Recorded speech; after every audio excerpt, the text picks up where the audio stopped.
Duterte! Duterte! Duterte! Duterte! Ano ang sigaw ng mga mamamayang Pilipino? Duterte! Duterte! Duterte! Duterte! Sir Bob! Sir Bob! Sir Ben! Sir Ben! Sir Ben! Sir Ben! Sir Ben, kitawag ka na dito. Kitawag ka na dito.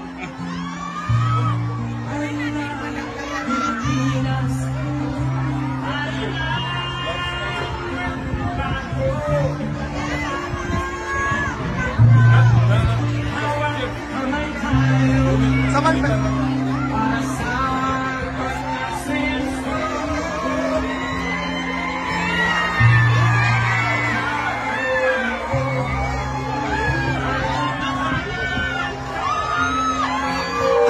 Sigaw ng mamamayang Pilipino! Duterte! Duterte! Duterte! Duterte!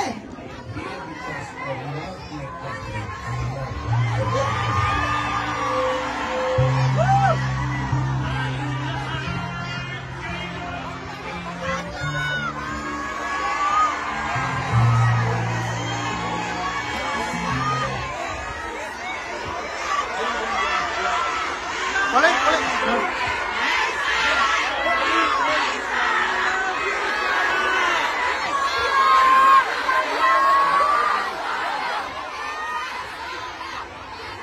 Magandang hapon sa inyong lahat. Unahin po muna natin ang ating pagpapasalamat sa Diyos dahil sa magandang araw na ito at sa safe na pagbiyahe ninyong lahat papunta dito sa The Hague, Netherlands. At syempre, dahil bumiyahe kayo papunta dito, ay mag-ingat kayo sa biyahe ninyo pauwi lahat sa inyong mga tirahan mamayang hapon.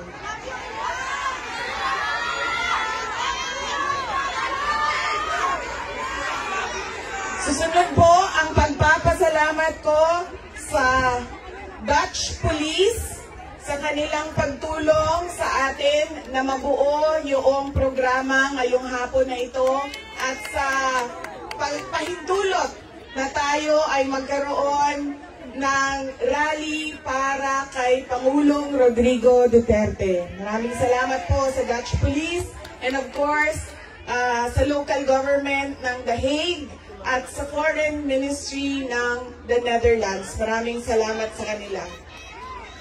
Ang susunod na pagpapasalamat po ay mula sa akin para sa ating mga organizers ngayong hapon na ito sa Executive Committee na nag-meeting araw-araw, iba't ibang time zone para pag-usapan kung paano natin maisagawa ang ating pagsuporta, pagpapakita ng suporta kay Pangulong Rodrigo Duterte na patiwasay at maayos ang ating pagsama-sama ngayong hapon na ito. Duterte! Duterte! Duterte! Duterte! Duterte! Kanina nung naglalakad ako papunta dito sa park, meron akong mga nakasalubong na mga galing Germany. At tinanong ko sila kung gaano katagal ang biyahe mo, ma'am, papunta dito. Sabi niya 9 hours daw. At 9 hours din daw siyang babiyahe pauwi. So ganyan ang pinapakita ninyo na pagsuporta kay Pangulong Duterte at pagmamahal sa ating bayan. Maraming salamat sa inyong lahat. Alam ko, lahat kayo may hanap buhay, may kailangan asikasuhin, may mga personal na pinagdadaanan, merong kailangan na paglalaban na gawin sa mga damit ninyo, paglilinis ng bahay, pagbayad ng utang,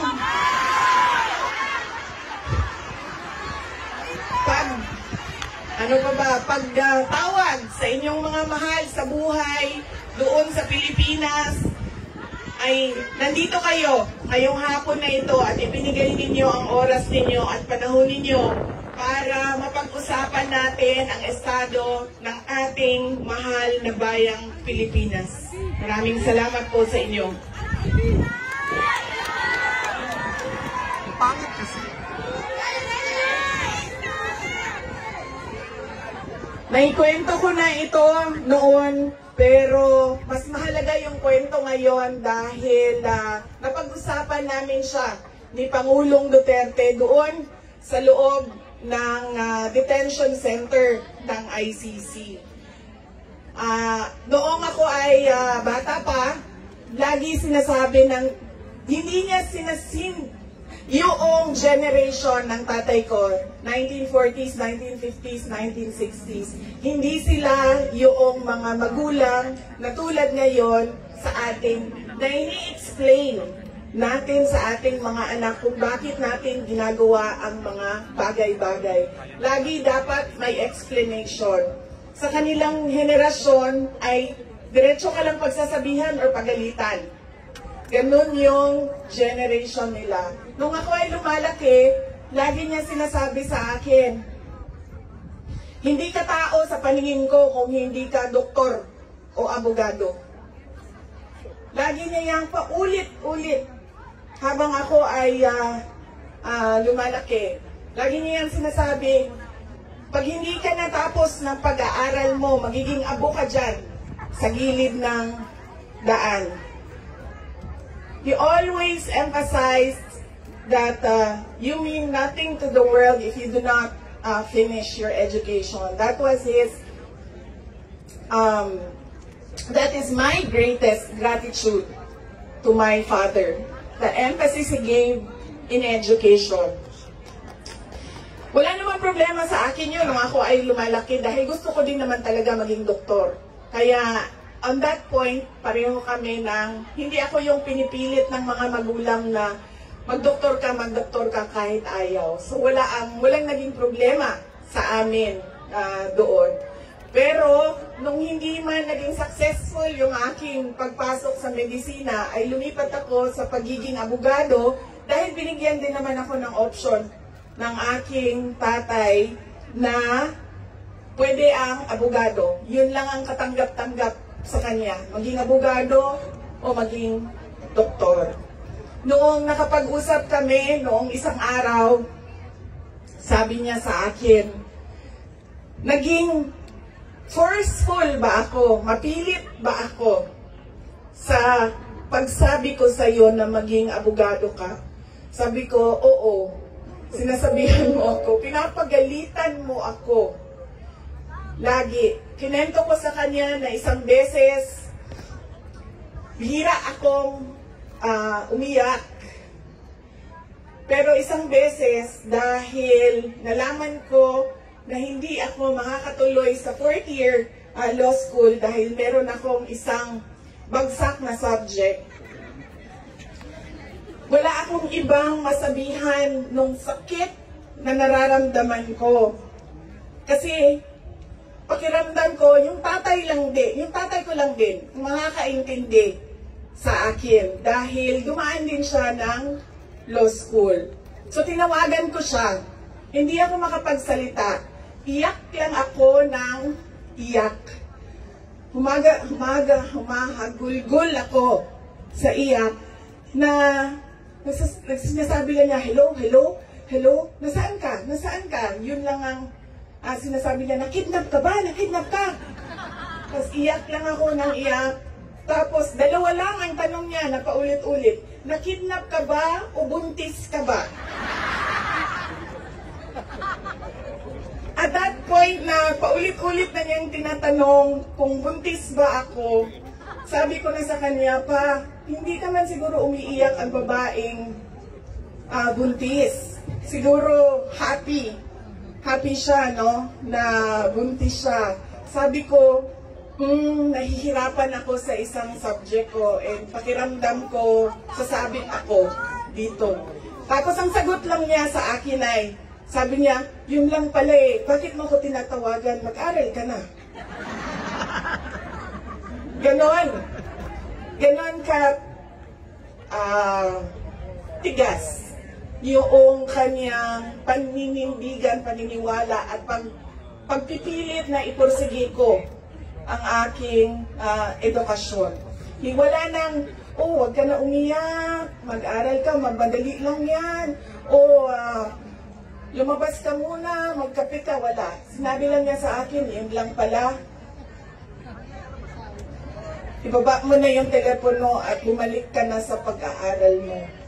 Kaya noong ako ay naging abogado, yun din yon ang sinasabi ng kaibigan ng tatay ko sa akin na nakita niya ang tatay ko sobrang saya. Yung araw na yon na nalaman niya na naging abogado ako, yun yung sobrang saya niya. At sinabi sa akin ng kaibigan ng tatay ko, sabi niya, hindi mo maiintindihan kaming mga tatay na kaming mga abogado pag nagkaroon kami ng anak na abogado. Ganun, iba yung saya namin kapag nakikita namin na meron na kaming anak na abogado. Sabi niya sa akin doon, sabi niya, pinilit ba kita? Sabi ko, hindi lang pilit. Sinigawan mo ako at pinaiyak mo ako ng madaming beses dahil sa edukasyon at sa pag-aaral. At sabi niya, di buti na lang dahil meron akong abogado ngayon na anak na inutos-utusan ko dyan. Kausapin niyang mga huwes dyan. At ngumiti siya. He smiled. And it seemed to me that it was a comfort to him that he had a daughter who is a lawyer. In fact, sabi niya,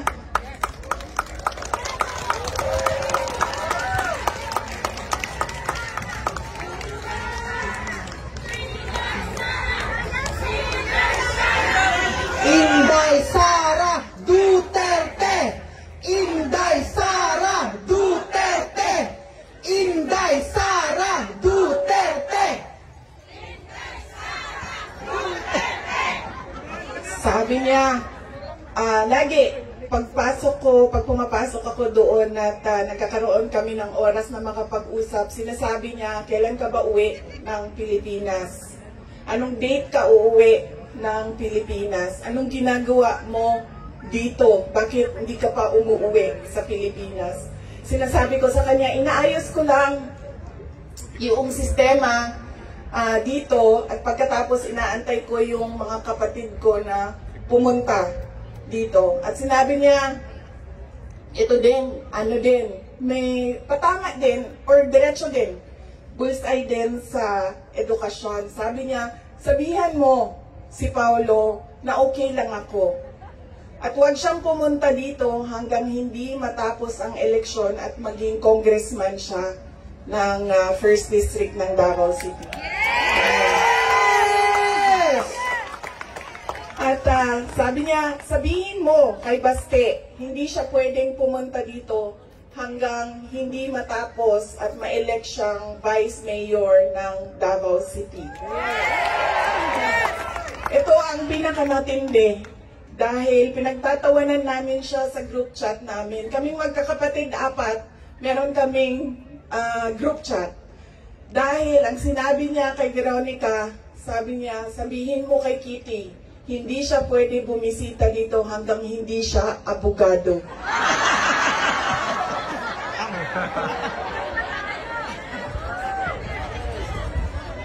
Sabi ni Kitty, grabe ang overacting ni Papa. So, ibig sabihin ba, mga 5 years.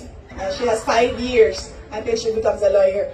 Na meron pa akong 5 taon na bago ako makabisita. Ganon siya kahit na nandun siya sa loob.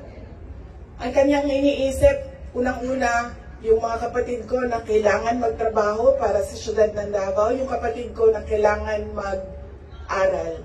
Yun pa rin ang iniisip niya. At kapag tinanong mo siya, pa, ano ba ang kailangan mo dito sa loob? Ang sinasabi lang niya, mga, alam mo yun, mga bagay na shaving cream, Necessity. Coke Zero, Monggo. Piniritong. tumigil na siya sa kakahingi ng Pinoy na ulam dahil parang hindi talaga kaya nung nagluluto sa loob ang Pinoy na ulam. Pero nagpadala ako kahapon ng PDF file ng mga recipes na pwedeng sundin nung nagluluto. Yes! Duterte! Duterte! Duterte! Meron siyang, meron siyang hilig sa Coke Zero at yun lang yung hingi niya. May shopping list doon sa loob. At sabi niya doon sa gwardiya na isulat mo dyan, 2 case ng Coke. Ako ng gwardiya, sabi niya, pwede ka naman bumili dyan sa vendo tapos iiwan mo para sa kanya. So sabi ko, Papa, anong gusto mo dito? Sabi niya, Coke Zero lang. So bumili akong 4 na Coke Zero, iniwan ko sa kanya. Sabi ko pa, that's 1 for each day pa ha. So today, tomorrow Saturday, tomorrow Sunday, Monday, Tuesday, Wednesday. Dahil darating na yung grocery list mo by Wednesday. At sagot niya sa akin, bakit isa lang? Sabi naman nung gwardiya, sabi niya, he has to have at least 2 because he already drank upstairs 1 Coke Zero. And then sabi ko, sige pa, sabi ko, babalik naman ako sa Lunes. Sabi ko, 2 bukas Sunday and 2 sa Monday. Tapos i-replenish ko na lang yung Coke Zero mo. Sabi ko sa kanya, alam mo pa, sinasabi sa iyo ng doktor, maglakad ka daw. Huwag kang nakaupo lang sa kwarto mo. Tapos sabi ko, pwede ka naman, allowed kayo na lumabas dyan. Sabihan niyo lang ang gwardiya. Sabi niya, ayoko maglakad sa labas kasi baka didiretso ako sa gate at umalis sa lugar na ito.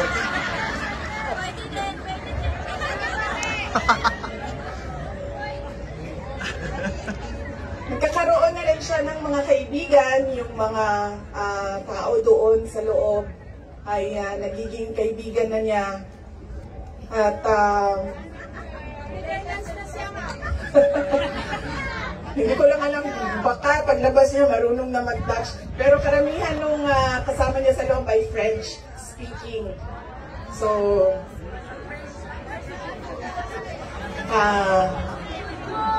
baka paglabas niya, no, di na kayo tamao magbinisaya, tingala tama.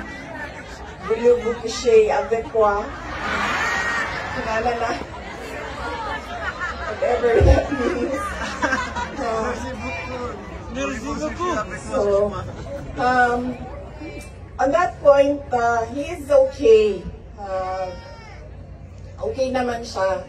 Pero as a lawyer, kasi alam niya yung batas eh. Alam niya kung anong nangyayari. Kaya medyo persuasive siya.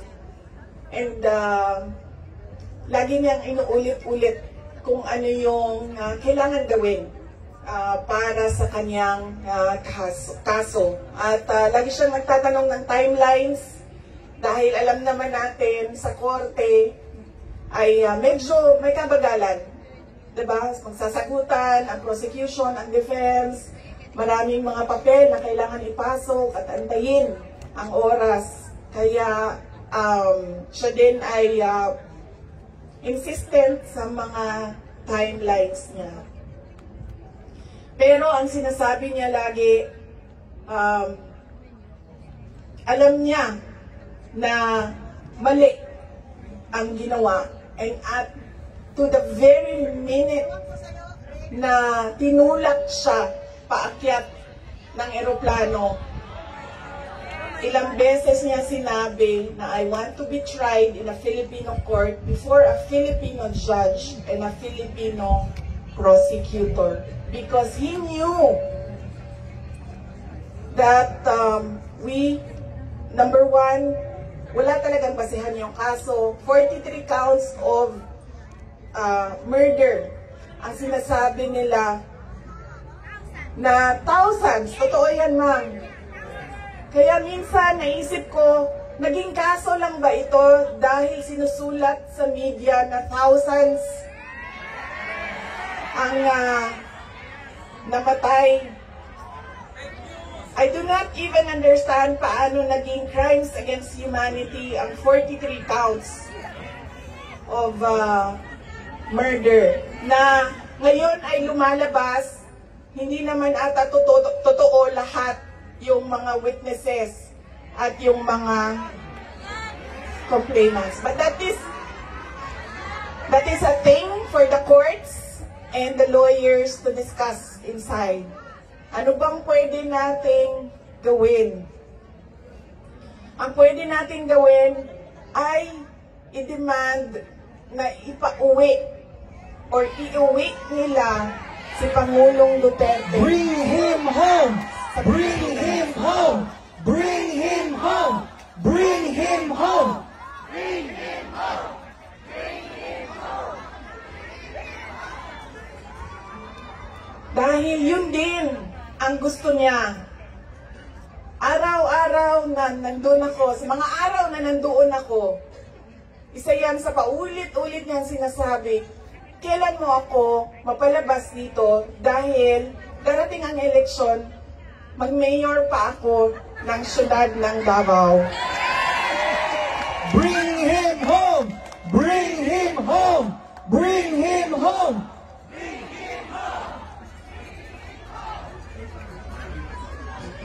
At yun ang gusto niya. Gusto niyang umuwi. Sinabi ko din sa kanya yon pa. Sabi ko, yung kagustuhan mo na umuwi, yan din yung katapusan ng buhay mo. Magiging Ninoy Aquino Jr. ka. At sinabi niya sa akin, sabi niya, kung ganyan ang kapalaran ko, then so be it. Basta lang mauwi ako sa Pilipinas.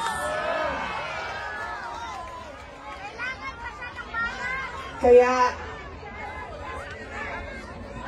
meron man akong worry para sa kanyang safety and security, pero lagi niyang inuulit-ulit talaga, ibalik niyo ako sa Pilipinas. Bring him home! Bring him home! Bring him home!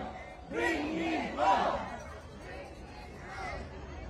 Nagtatanong marami, ano bang pwede magawa? Huwag natin tigilan ang panawagan sa gobyerno natin sa Pilipinas at sa lahat ng gobyerno na nakikinig at dito sa ICC na ipaalam sa kanila na mali ang ginawa kay Pangulong Rodrigo Duterte. At paano ba itama yon? Ibalik nyo lang siya sa Pilipinas. Ituloy nyo lang yung kaso, walang problema. Ibalik nyo lang siya. Bring him home! Bring him home! Bring him home! Okay naman sa init? Ako dili. Kaya nga no, sunburn ang katungaan niya, ang katungaan dili. Okay lang.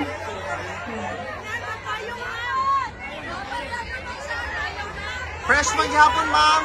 Hindi, okay lang. Ginawangan lang tamo. Naka-ready ang sunblock din doble. Fresh maghapon. Okay lang, sir. Kaya di nila makita na ako ang mata kung magkalok ka. Okay? Unsa pa ba? Ano pa ang pwede nating gawin?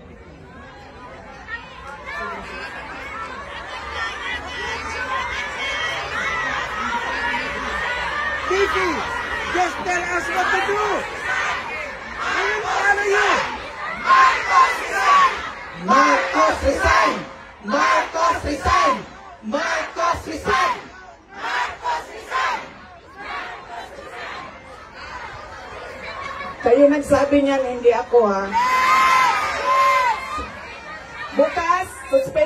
kayong lahat. Nakulong na kayong lahat sa sedition.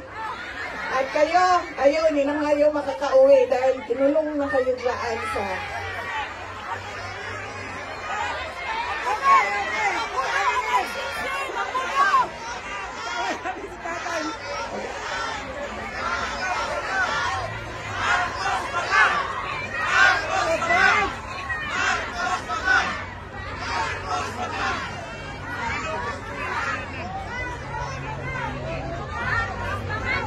And that relates to transparency and accountability.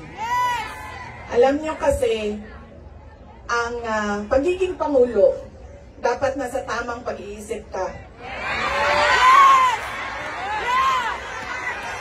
Kapag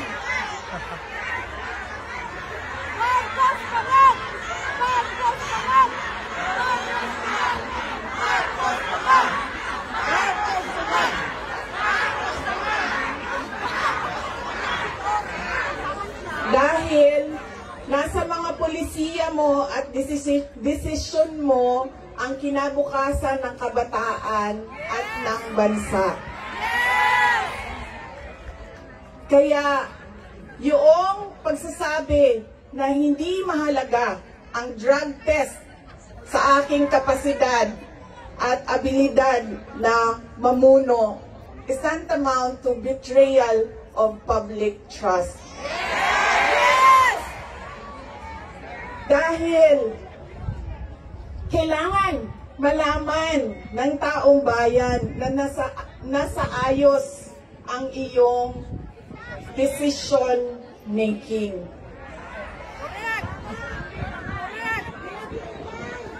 Kaya hindi lang naman natin pwede sabihin, Marcos, resign. Bakit ba kailangan resign? Dahil hindi mo pinapakita sa taong bayan na maayos kang mag-isip at kaya mo ang mamuno.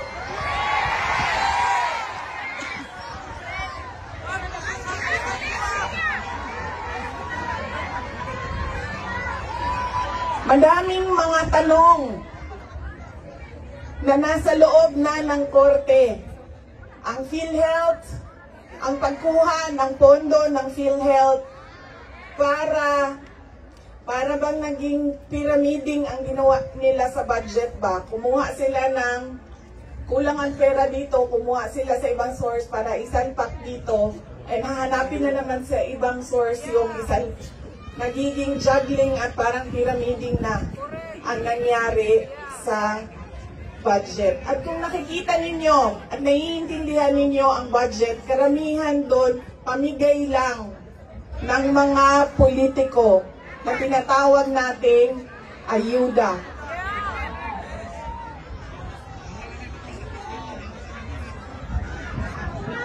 Tumakbo kami sa plataforma ng unity at continuity. Continuity, kasali na doon ang big ticket projects o mga build projects ni Pangulong Duterte. Pero wala kayong nakikita ngayon na development projects. Dahil lahat yon ay nakatago sa mga proyekto na pamigay o nandoon lang sa bulsa ng kontraktor at ng politiko na gumawa kuno ng project. Makikita ninyo na hindi handa ang Kongreso sa paggawa ng budget dahil may mga blanco doon sa enrolled bill na pinasa nila. Ibig sabihin, walang nag-iisip at hindi pinag-isipan paano ba natin gamitin ang pera ng gobyerno na makita natin na merong kapayapaan at kalambuan, kauswagan sa ating bayan. Noong ako ay tinanong noon bakit ako nag-resign sa Department of Education. Sabi ko, unang-una, personal yon. Meron kaming personal na hindi ko gusto na ginawa niya sa akin. Pangalawa, dahil sa loob ng Department of Education. Sinabi ko na itong noon, personal ko to na experience. Yung budget ng school building program ng Department of Education, pinaghati-hatian lang sa loob ng House of Representatives. Noong unang taon, nagawan ko ng paraan. Sabi ko, hindi pwede, sige, kung yan ang gusto ninyo, yan ang makapagpapasa ng budget. Para magkaroon ng budget ang Department of Education, dadaan pa rin kayo sa validation ng regional offices ng Department of Education. Pag sunod na taon, naisipan na nila kung ano ang gagawin nila at hindi nila ma-deny ito dahil nakikita ninyo sa papel. Kaya wala din kumukontra sa akin dahil nakikita sa papel. Ang ginawa nila, gumawa sila ng sarili nilang listahan. Doon nakikita mo, pinaghati-hatian nila ang school building program at inattach nila sa General Appropriations Bill na sinabmit nila sa Senado. Sinabi namin sa mga senators, nakita nyo ba kung anong ginawa? Sabi nila, oo, nakita namin kung anong ginawa ng House of Representatives. Sabi ko, please, hindi natin masasolve ang problema ng school building program kung ganito lagi ang nangyayari sa budget ng new construction. Meron pang ibang problema sa loob ng budget. Sinubukan ng mga senators na tanungin, pasagutin, sumasagot, yes, pero pagdating sa BICAM, anong nangyari? Wala namang totoong BICAM kung saan pinag-uusapan ang paggamit ng pera. Ang desisyon lang na nandun ay kay Zaldico, nung panahon ko, kay Zaldico at kay Martin Romualdez. At diretsong pinapapirma sa malamang tao na hindi nagbasa o hindi binasa ang buong budget. Kaya walang nakakita o hindi nila nakita dahil hindi naman binasa na may blanco doon at pwedeng lagyan ng kahit anong amount yung mga blanco sa budget. Madaming katanungan, madami ang problema ng bayan. Kaya lagi ko sinasabi, hindi kami ang problema ng bayan. Ang problema ng bayan ay ang governance mismo ng Pilipinas. Yan ang problema ng bayan. At dahil may problema sa gobyerno, ay tuloy-tuloy ang kahirapan doon sa ating bayan. Nakikita nyo yan dahil dumadami ang nakikipagsapalaran sa ibang bansa. Dahil sa kawalan ng oportunidad doon sa ating bayan.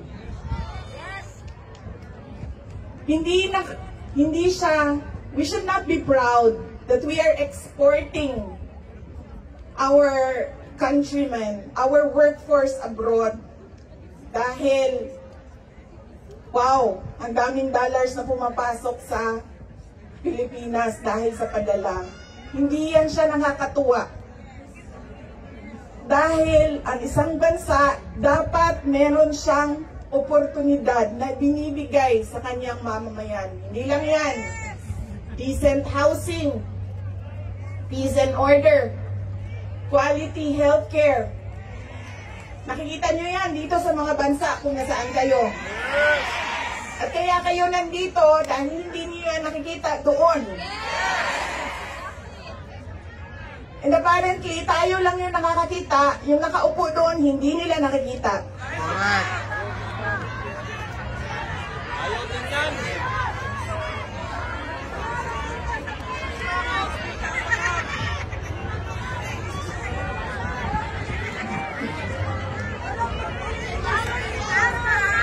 Alam nyo, madami sa mga kaibigan ko, galing ako sa middle class na family. sa Davao City. So madami sa mga kaibigan ko doon, hindi naman, meron naman silang mga negosyo, meron naman silang pinagkakakitaan, may mga trabaho. Pero ilan na rin ang nagsabi sa akin, mga professionals ito, ilan na rin ang nagsabi sa akin, wala na rin talaga kaming nakikita, parang gusto na namin lumipat na lang sa ibang bansa para sa mga anak namin. Kaya sinasabi ko lagi yung nagsasabi sa akin, tumakbo ka sa 2028. I don't think we will have a country by 2028.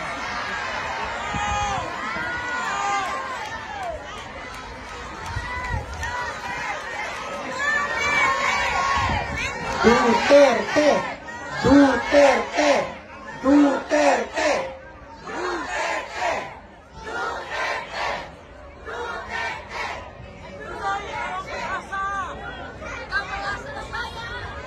Kaya dapat natin i-exact ang responsibility diyan sa gobyerno na ibigay nila kung ano yung karapat-dapat para sa ating bayan.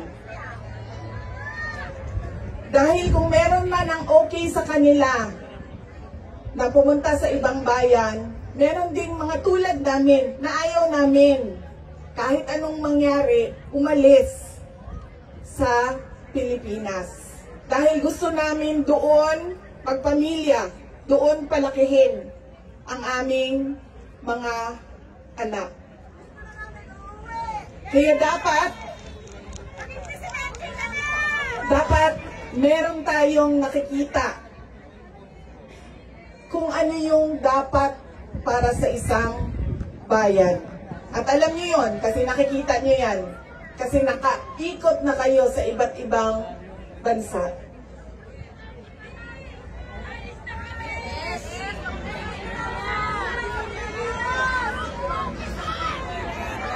Ano ang gagawin? Patuloy na ipanawagan sa lahat ng nakikinig na iuwi ninyo si Pangulong Duterte sa Pilipinas. Bring him home!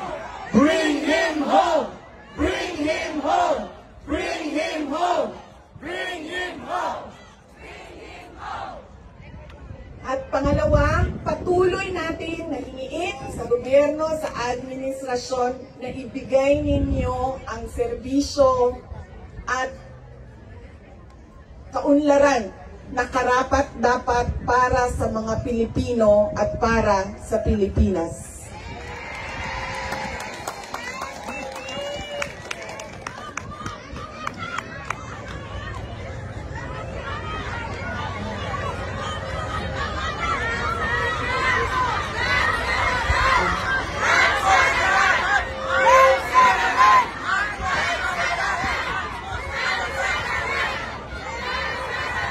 Sa kagahi, sa ako ang bantak din naman, naging ko karan.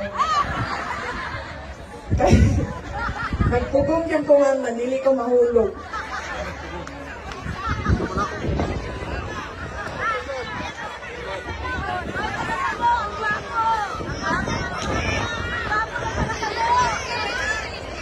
Yung akin pong mga pagpapasalamat. Una po, kanina meron na akong mga pagpapasalamat opening sa Diyos, sa ating host government, sa police, sa local police. Yung aking mga pagpapasalamat sa inyo, sa oras ninyo.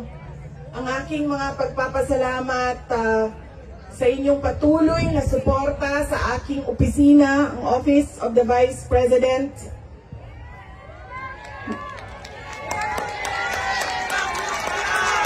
Inday Sara Duterte! Inday Sara Duterte! Inday Sara Duterte! Inday Sara Duterte!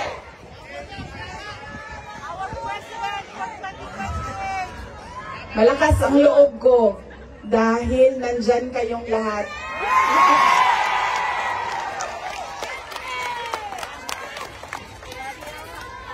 Kanina noong papasok ako dito, marami ang nagsabi, be strong, be courageous. I am only as strong as you are. Kung nakikita ko, sobrang lakas ninyo at sobrang lakas ng pagmamahal ninyo sa bayan. Ganyan din ang nararamdaman ko.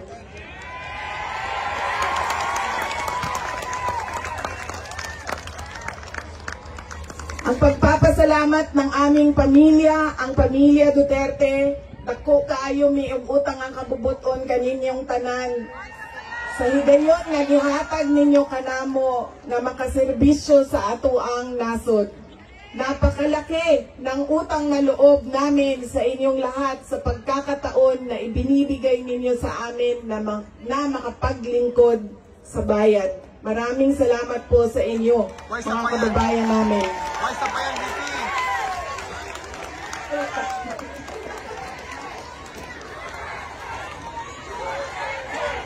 Duterte! Duterte! Duterte! Duterte! Huwag ninyong kalimutan, ayaw ninyong kalinti ang kausa. Huwag ninyong kalimutan ang laban. What is our cause? Our cause is for our country. Yes. Ang laban na ito ay para sa bayan. Yes. Mga kababayan, ang lahat ng ginagawa natin ay para sa Diyos, sa bayan, at sa bawat pamilyang Pilipino. Syukran. Duterte! Duterte! Duterte!